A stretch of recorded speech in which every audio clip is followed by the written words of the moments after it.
Dobrý deň, vítam vás na kanáli Recepty pre život v časti Hlavné jedlá, kde som si pre vás pripravila recept plnený zeleninový chlebík. Čo budeme potrebovať?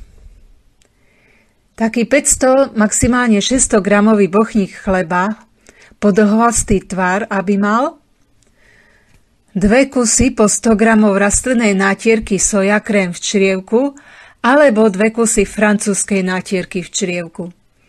Ďalej 350 gramov mrazenej zeleniny so zložením hrášok, mrkva, kukurica. Asi 2 decilitrová fľaša nakladanej kápie, oregano a trochu vegety. Postup. Mrazenú zeleninu uvaríme na pare do mäkka.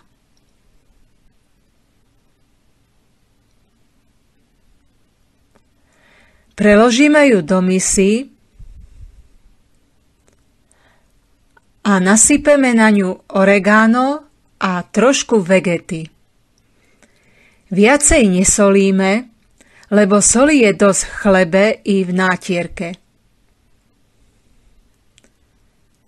K vychladnutej zelenine vytlačíme 2 sojakrémy alebo 2 francúzske nátierky. Pridáme pokrájanú, nakladanú kápiu bez nálevu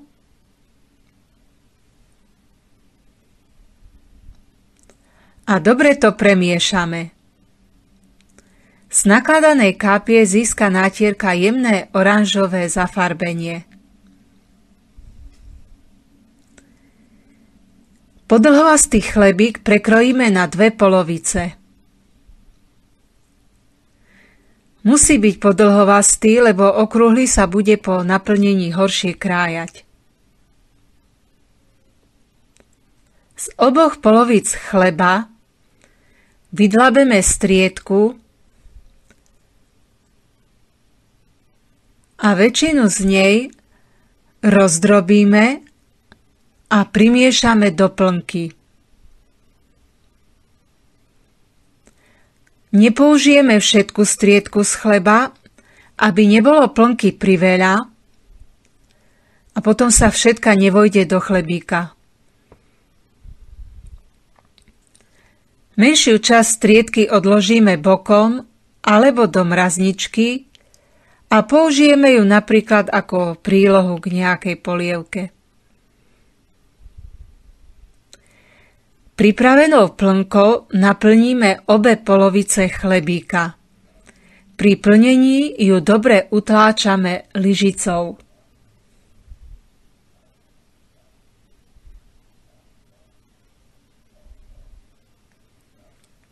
Keď sú polovice chlebíka naplnené,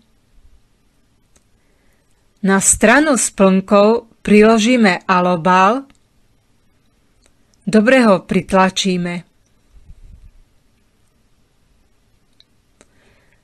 Polovice chlebíka zakryté alobalom spojíme do celku alobalovou stranou k sebe,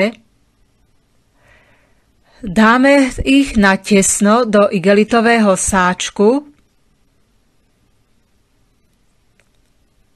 a uložíme do chladničky. Necháme postáť asi 3 až 4 hodiny. Potom chlebík vyberieme z chladničky, naplnené chlebíky rozbalíme, pokrájame na krajce a môžeme konzumovať s nejakým čerstvým zeleninovým šalátom.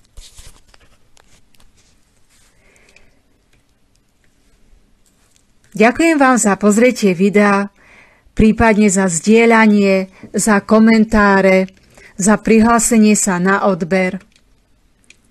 Prajem vám dobrú chuť k tomuto receptu a dovidenia pri niektorom ďalšom recepte.